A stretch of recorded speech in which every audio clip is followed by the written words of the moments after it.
Hello students, welcome to our channel scholarly minds. So आज हम deal करने वाले हैं BCOLA 138 बिजनेस कम्युनिकेशन। ठीक है, आज हम इसके कुछ इंपॉर्टेंट क्वेश्चन डील करेंगे जो आपकी जून एग्जामिनेशन में काफ़ी इंपॉर्टेंट हो सकते हैं।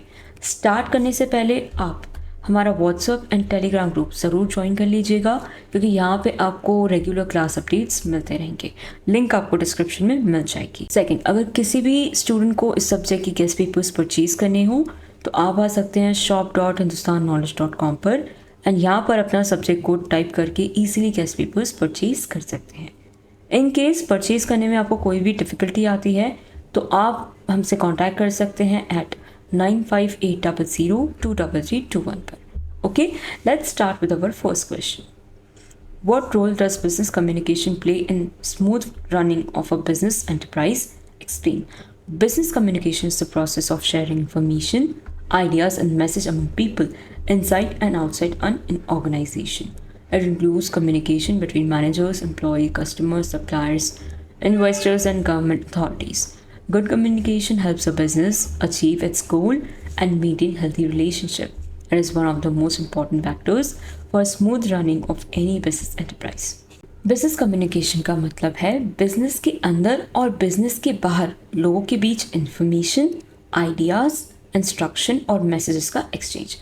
ये communication managers, employees, customers, suppliers, investor इनके साथ होता है। अगर सिंपल वर्ड्स में मैं इसे एक्सप्लेन करूँ तो बिजनेस कम्युनिकेशन बिजनेस की बैकबोन है।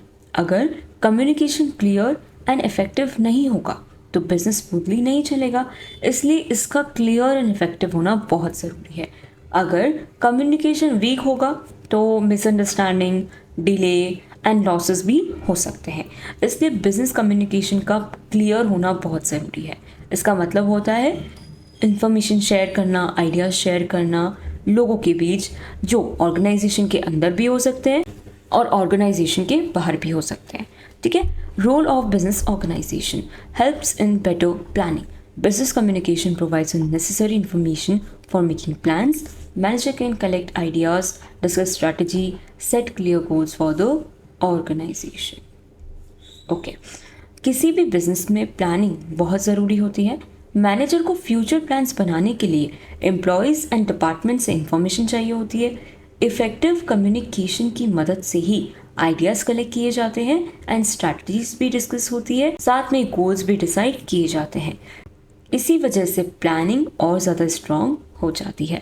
Supports effective decision making. Correct and timely communication help manager make better decision. When accurate information is shared the chances of mistake are reduced. Business में हर दिन कई तरह के डिसीजन लेने पड़ते हैं।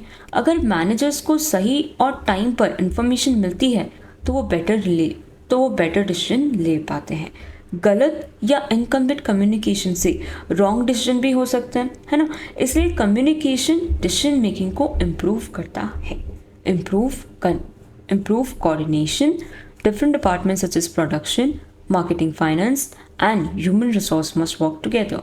Business communication ensure proper coordination among all the departments. Business में अलग अलग डिपार्टमेंट्स होते हैं, जैसे प्रोडक्शन हो गया, मार्केटिंग हो गया, है ना, फाइनेंस हो गया। इन सब डिपार्टमेंट्स को मिलकर काम करना पड़ता है एंड बिजनेस कम्युनिकेशन इंश्योर करता है कि सब डिपार्टमेंट्स एक ही गोल के लिए कोऑर्डिनेट करें, मतलब सभी लोग साथ में मिलकर काम करें। इससे बिजनेस और ज़्यादा स्मूथली चलता है. Increase employee motivation.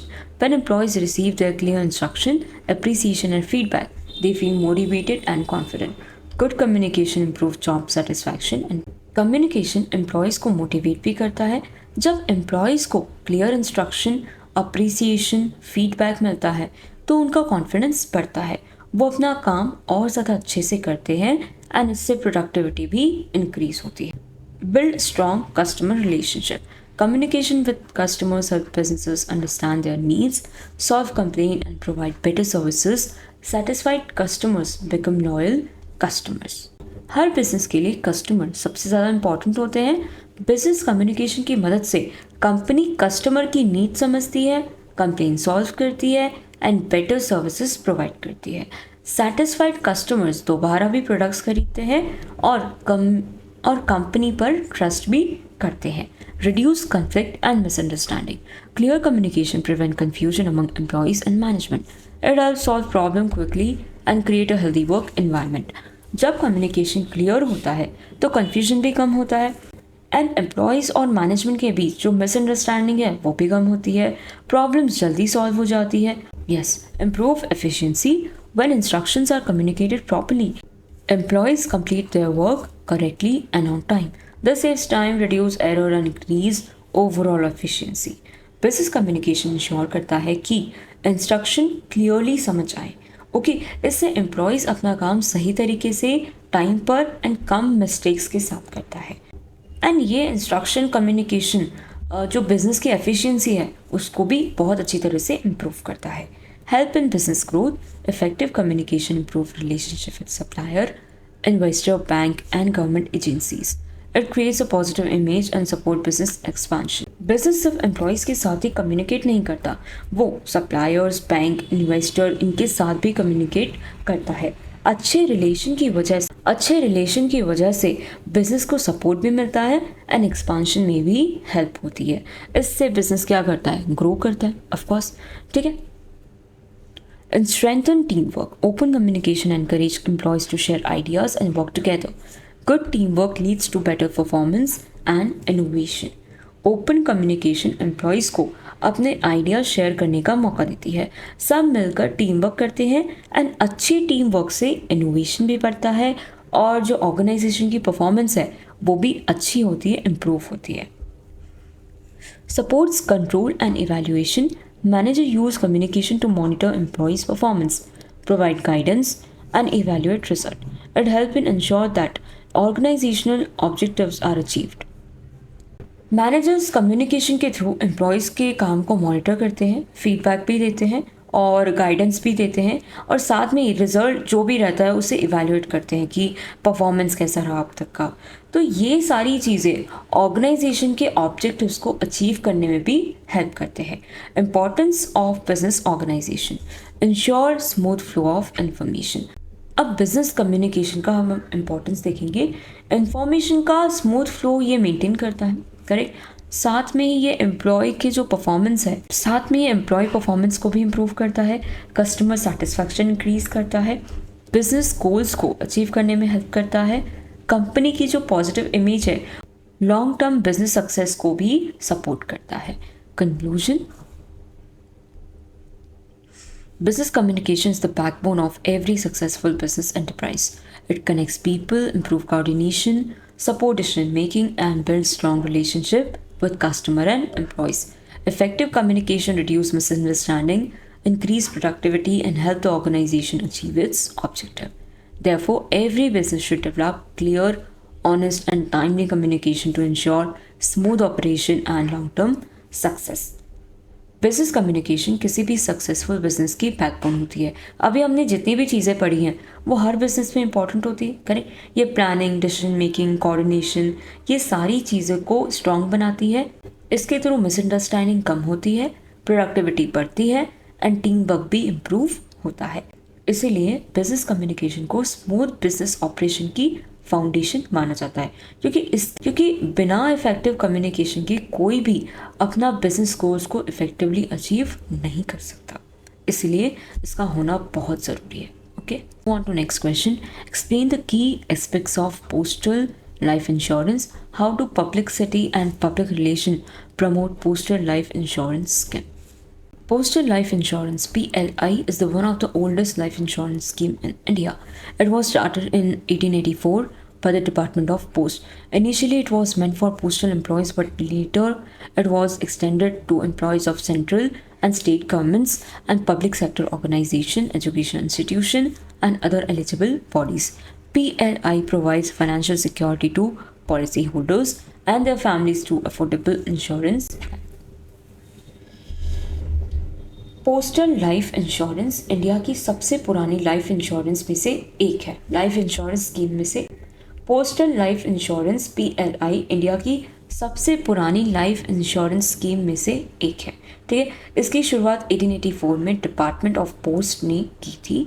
शुरू में ये सिर्फ पोस्टल एम्प्लॉयज़ के लिए भी थी, शुरू में ये सब पोस्टल एम्प्लॉयज़ के लिए ही थी, लेकिन बाद में इसे central government, state government, public sector organisation और कुछ नए जो एलिजिबल एम्प्लॉयज़ हैं उनके लिए भी शुरू कर दिया गया था। सो पोस्टल लाइफ इंश्योरेंस एक ऐसा गवर्नमेंट बैक्ड इंश्योरेंस स्कीम है जो लोगों को और उनके परिवार को फाइनेंशियल सिक्योरिटी प्रोवाइड करती है।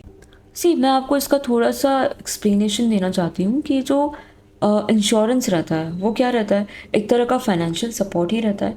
तो ये जो PLI है ये भी इसी प्रिंसिपल पे काम करती है। पॉलिसी होल्डर रेगुलर प्रीमियम पे करता है एंड बदले में गवर्नमेंट उसे insurance cover and maturity benefits देती है। क्योंकि ये डिपार्टमेंट ऑफ पोस्ट के अंडर चलती थी इसलिए लोग भी इस पर ज़्यादा ट्रस्ट करते थे।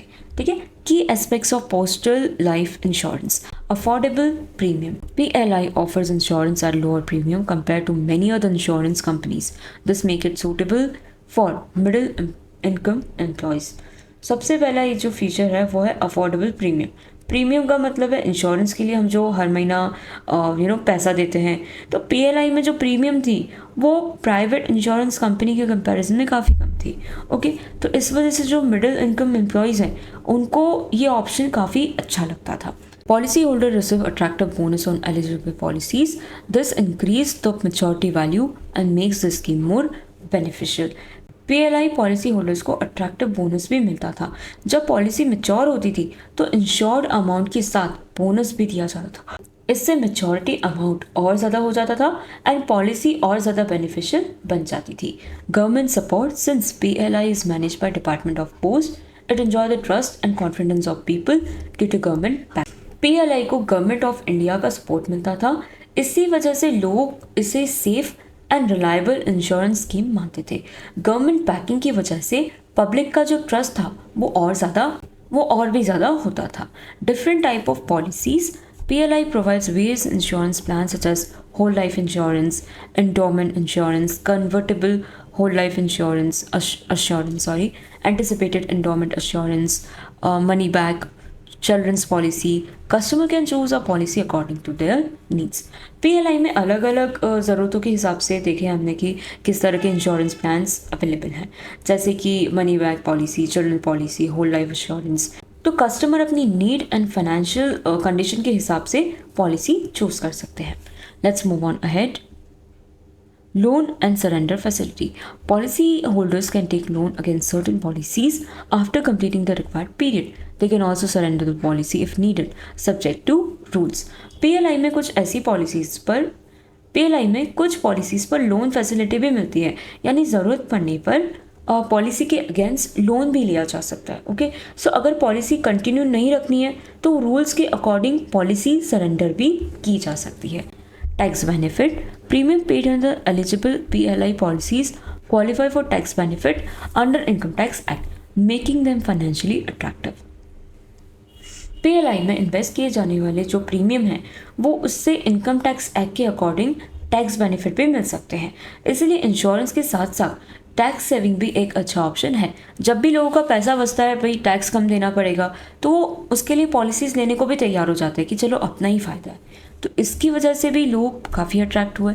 Easy premium payment. Premium can be paid through post office, salary deduction, online service and other digital payment option, making the process convenient. आज के टाइम में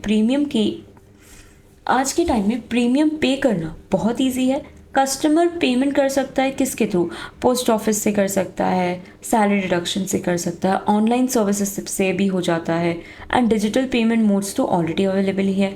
तो इससे पॉलिसी मेंटेन करना काफ़ी ज़्यादा इजी हो गया है। Role of publicity in promoting postal life insurance. Publicity help in creating awareness among people about PLI scheme. The department of post use newspaper, television, radio, poster, banner, social media, website and SMS campaign to inform people about the benefits of PLI. Special campaign during insurance awareness program also encourage more people to purchase policies. Effective publicity, increase public knowledge and attract new. Publicity का मतलब होता है लोगों को किसी product या service के बारे में इंफॉर्मेशन देना या अवेयरनेस बढ़ाना। तो डिपार्टमेंट ऑफ पोस्ट अलग अलग तरीके यूज़ करता है पीएलआई को प्रमोट करने के, जैसे न्यूज़पेपर हो गया, टेलीविज़न हो गया, पोस्टर, बैनर, सोशल मीडिया। यहाँ पे वो अवेयरनेस फैलाता है, लोगों को इन्फॉर्मेशन देता है कि पीएलआई के बेनिफिट्स क्या हैं। ठीक है, इन सब के थ्रू लोगों को पीएलआई के बेनिफिट्स बताए जाते हैं एंड साथ में अवेयरनेस भी बढ़ेगी ऑफकोर्स। तो जितनी अवेयरनेस बढ़ेगी उतने ही लोग ज़्यादा पॉलिसी खरीदेंगे। Role of public relation in promoting postal life insurance. Public relation help build trust and maintain a good relationship with customer. Postal employees simply explain policy details, solve customer queries, and provide guidance in selecting suitable plans. Organizing awareness camp, customer meetings, and insurance melas also strengthen public confidence. Good customer service, quick claim settlement, transparent communication improve the reputation of postal life insurance and encourage existing customer to recommend it to others. Postal employees customer को policy के बारे में समझाते थे, उनके question का जवाब देते थे, सही पॉलिसी चूज़ करने में हेल्प करते थे। इसके अलावा awareness camps, customer meeting, insurance मेला, ये सब भी ऑर्गेनाइज किए जाते थे ताकि लोगों को उसके बारे में पता चल सके। एंड जब क्लेम जल्दी सेटल होते थे और कस्टमर सर्विस अच्छी होती थी तो लोगों का जो ट्रस्ट है वो और भी ज़्यादा बढ़ता था। एंड सेटिस्फाई कस्टमर दूसरे लोगों को भी पीएलआई रिकमेंड करते हैं, तो इसी की वजह से ये और ज़्यादा पॉपुलर हुई। ठीक है, let's move on further conclusion. Postal life insurance is a reliable, affordable, and secure insurance scheme supported by the Government of India. Its low premium, attractive bonus, customer-friendly features make it popular choice among eligible employees. Publicity spread awareness about the scheme,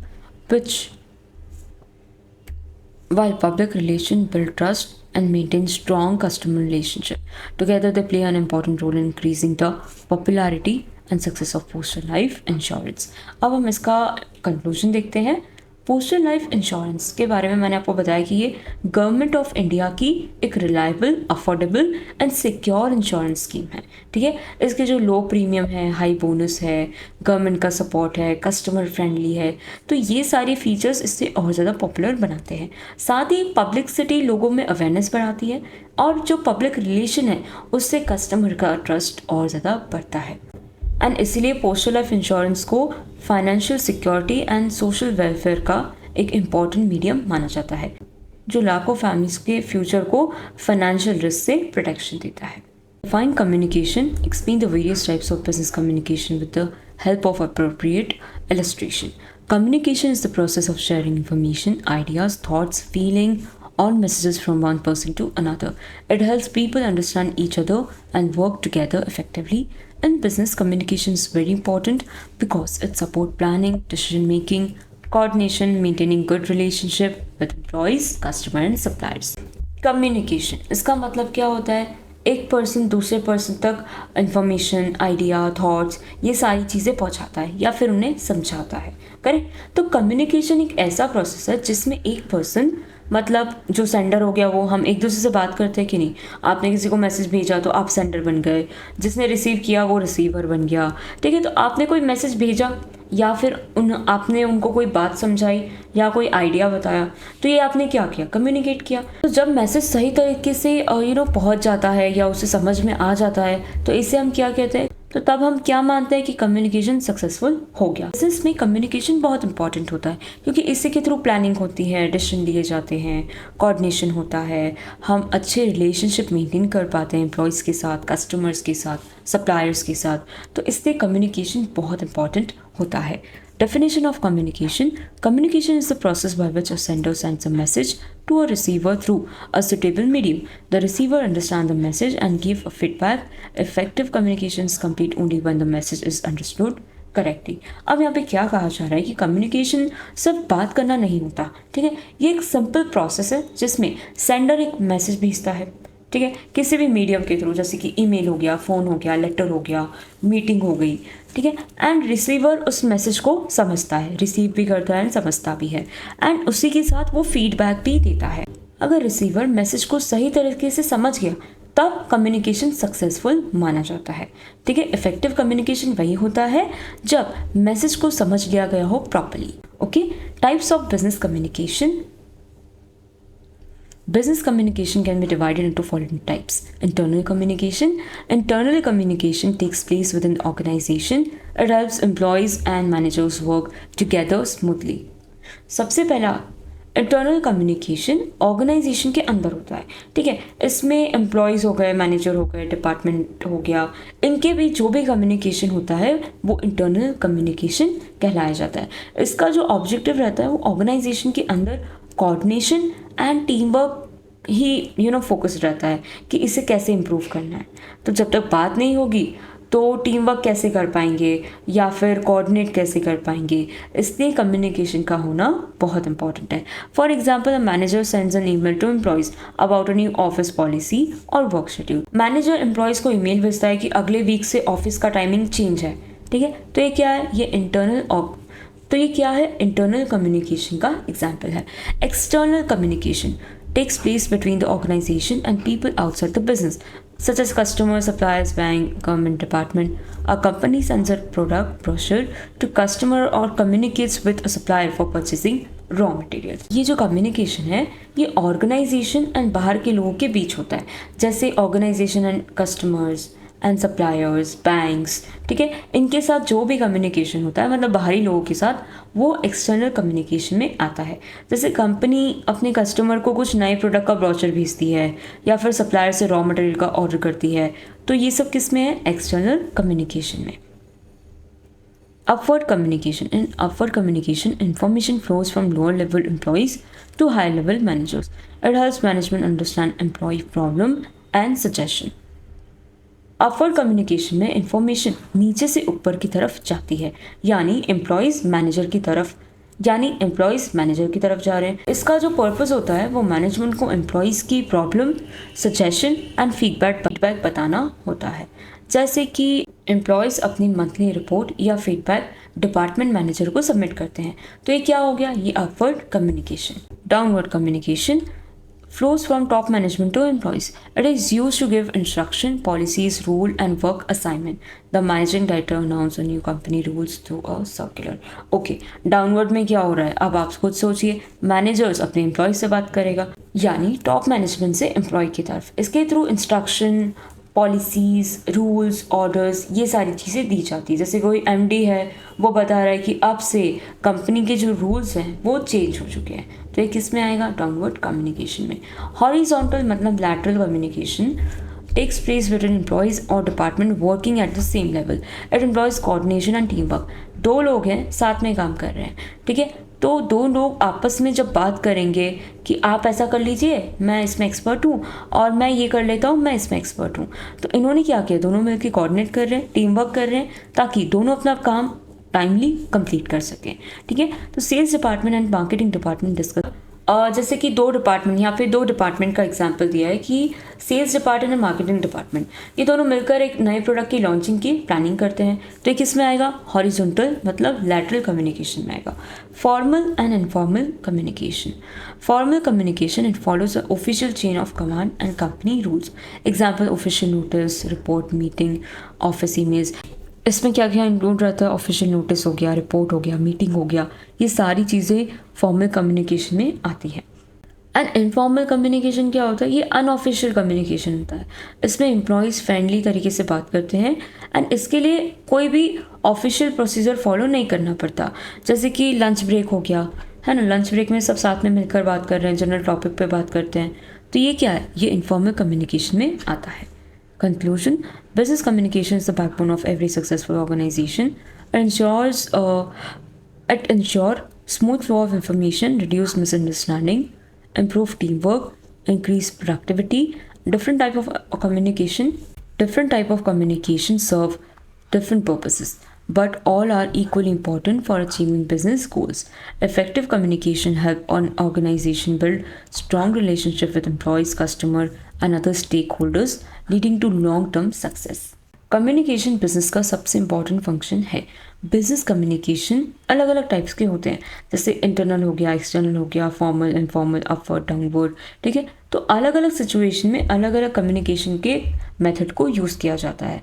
तो ये सब मिलकर information का smooth flow maintain करते हैं, misunderstanding को कम करते हैं एंड ऑर्गेनाइजेशन की जो एफिशिएंसी है उसे इम्प्रूव करते हैं। इसीलिए बिजनेस कम्युनिकेशन को सक्सेसफुल ऑर्गेनाइजेशन की एक बैकबोन माना गया है, क्योंकि बिना इफेक्टिव कम्युनिकेशन के ना प्लानिंग हो पाएगी, ना कोऑर्डिनेशन हो पाएगा और ना ही डिसीजन मेकिंग हो पाएगी। ठीक है, इसी की वजह से एक ऑर्गेनाइजेशन अपने एम्प्लॉयज़, कस्टमर, जो स्टेक होल्डर्स हैं, साथ एक अच्छा रिलेशन बिल्ड करती है। साथ में ही इसी की वजह से लॉन्ग टर्म सक्सेस भी इंश्योर होती है। What do you understand by business report? Explain the various essentials of good report. A business report is a written document that presents information, fact analysis, and recommendation about a business issue. It helps manager, employees, and organization make better decisions. Business reports are used for planning, solving problem, checking performance, and sharing important information. A good report should be clear, accurate, and easy to understand. Business report ये एक formal written document होता है जिसमें business problem के बारे में, project या situation से रिलेटेड फैक्ट्स या फिर इंफॉर्मेशन, ये सारी चीज़ें सिस्टमेटिकली प्रेजेंट की जाती हैं। सिंपल वर्ड्स में अगर मैं कहूँ तो बिजनेस रिपोर्ट एक रिटन डॉक्यूमेंट तो है ही, ठीक है। इसी की वजह से मैनेजमेंट को सही इंफॉर्मेशन भी मिलती है जिससे वो सही डिसीजन ले पाते हैं। बिजनेस रिपोर्ट्स का जो यूज़ होता है, business report planning, solving problems, performance को चेक करने के लिए, इंपॉर्टेंट इंफॉर्मेशन शेयर करने के लिए, ये सारी चीज़ों के लिए होता है। ठीक है, एक अच्छी report clear, accurate and easy to understand होनी चाहिए। ठीक है, जिसे ईजीली समझा जा सके। Meaning of business report. A business report is a financial document prepared to communicate business related information in a systematic manner. It may contain facts, data, observation, analysis, conclusion, and suggestions. Business reports are prepared for different purposes such as market research, financial analysis, project progress, sales performance, business planning. They help management in decision making and improving business organization. Business report का use कई purposes के लिए होता है। मैंने जैसे कहा कि मार्केट रिसर्च हो गया, फाइनेंशियल एनालिसिस हो गया, सेल्स परफॉर्मेंस हो गई, ये सारी चीज़ों के लिए बिजनेस रिपोर्ट्स का यूज़ किया जाता है। इसमें बहुत सारे फैक्ट्स, डेटाज, सजेशन, ये सारी चीज़ें इंक्लूडेड होती है। ये एक फॉर्मल डॉक्यूमेंट होता है जो बिजनेस के बीच में ही यूज़ किया जाता है और बहुत ही सिस्टमैटिक मैनर से इसे बनाया जाता है। ये जो रिपोर्ट होती है वो मैनेजमेंट के लिए भी बहुत इंपॉर्टेंट होती है, क्योंकि इसी के थ्रू वो डिसीजन मेकिंग में इसके थ्रू वो डिसीजन ले सकते हैं एंड अपने बिजनेस ऑपरेशन को भी इम्प्रूव कर सकते हैं। Essentials of good business report. Clear objective. A good report should have clear purpose. The reader should easily understand why the report has been prepared. अब हम इसके एसेंशियल देखते हैं। सबसे पहला क्लियर ऑब्जेक्टिव. हर रिपोर्ट का एक क्लियर पर्पस होना चाहिए। रीडर को तुरंत समझ आ जाना चाहिए कि रिपोर्ट किस टॉपिक पर है एंड किस पर्पस से बनाई गई है। अगर ऑब्जेक्टिव क्लियर नहीं होगा तो रिपोर्ट यूजफुल नहीं होगी। Accuracy. The information included in the report should be correct and based on reliable facts. Incorrect information can lead to wrong decision. Accuracy होनी चाहिए, मतलब रिपोर्ट में दी गई जितनी भी इंफॉर्मेशन है वो बिल्कुल करेक्ट एंड रिलायबल होनी चाहिए। गलत या इनकम्प्लीट इंफॉर्मेशन की वजह से मैनेजमेंट रॉन्ग डिसीजन भी ले सकते हैं, इसलिए सही फैक्ट्स लिखे होना ज़रूरी है। Clarity. The language of the report should be simple and easy to understand. Difficult words and confusing sentences should be provided. Clarity का मतलब है कि रिपोर्ट की language simple and easy to understand होनी चाहिए। Difficult words and confusing sentence avoid करने चाहिए ताकि रीडर किसी भी बिना कंफ्यूजन के वो पढ़ सके एंड समझ सके पूरी रिपोर्ट को। Proper organization. A report should be arranged in a logical order. It should include heading, subheading, paragraph so that reader can easily follow the content. अब ये जो रिपोर्ट बनाई गई है ये प्रॉपर होनी चाहिए, सिस्टमैटिक होनी चाहिए। ऐसा नहीं होना चाहिए कि पहले आपने कोई ग्राफ दे दिया, कोई रिटर्न डेटा दे दिया, फिर लास्ट पेज पे आपने एक पैराग्राफ लिखा है। ऐसा नहीं होना चाहिए। सब कुछ प्रॉपरली सेट होना चाहिए, सब कुछ प्रॉपरली सिस्टमैटिक वे में प्रेजेंट होना चाहिए। सबसे पहले हेडिंग होनी चाहिए, सब हेडिंग होनी चाहिए, उसके बाद में एक पैराग्राफ होना चाहिए जिसमें आपने पूरी बात लिखी हो, उसके बाद ये सारी चीज़ें होनी चाहिए ताकि रीडर इन चीज़ों को फॉलो कर सके और एक के बाद एक चीज़ों को पढ़ सके। Conciseness. A good report should be brief to the point. Only relevant information should be included and unnecessary details should be avoided. Conciseness का मतलब होता है brief and to the point होना, ठीक है।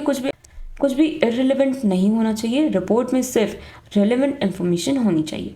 अननेसेसरी डिटेल्स या फिर कोई रिपीटिशन, ये सारी चीज़ों से बचना चाहिए। Okay, objectivity, the report should B unbiased and based on fact rather than personal opinion and emotion. यहाँ पे ऑब्जेक्टिविटी का मतलब है रिपोर्ट्स फैक्ट पर बेस्ड होनी चाहिए, पर्सनल ओपिनियंस या इमोशंस पर नहीं। यानी रिपोर्ट पूरी न्यूट्रल एंड अनबायस्ड होनी चाहिए। अगर इतना लॉस हुआ है तो ठीक है, इतना प्रॉफिट हुआ है तो ठीक है, इतना वेस्टेज हुआ है, यही मतलब सारी चीज़ें प्रिसाइज होनी चाहिए। Completeness, an incomplete report may not be help in making proper decision।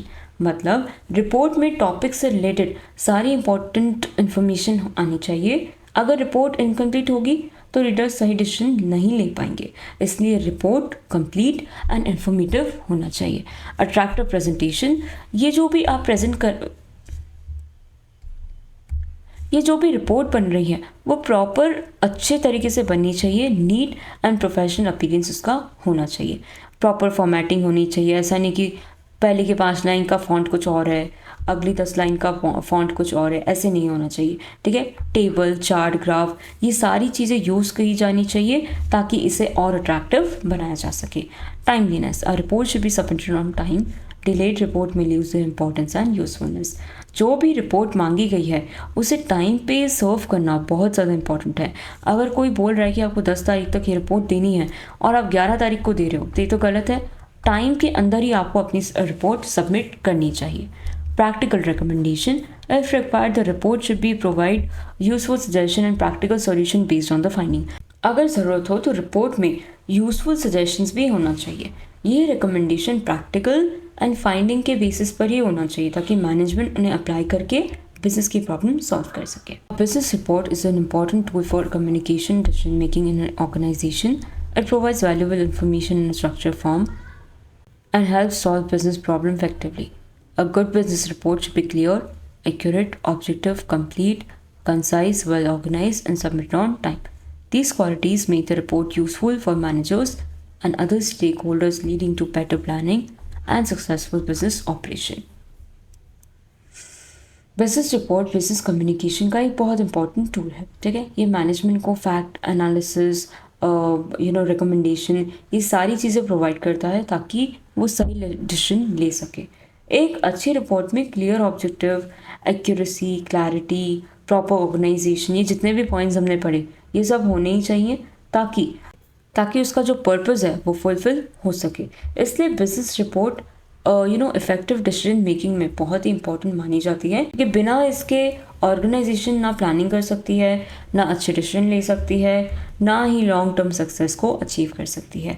तो इसका होना और अच्छे से होना मतलब सही रिपोर्ट होना बहुत ज़रूरी होता है।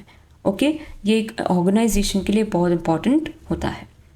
So that's all for today. Thank you so much.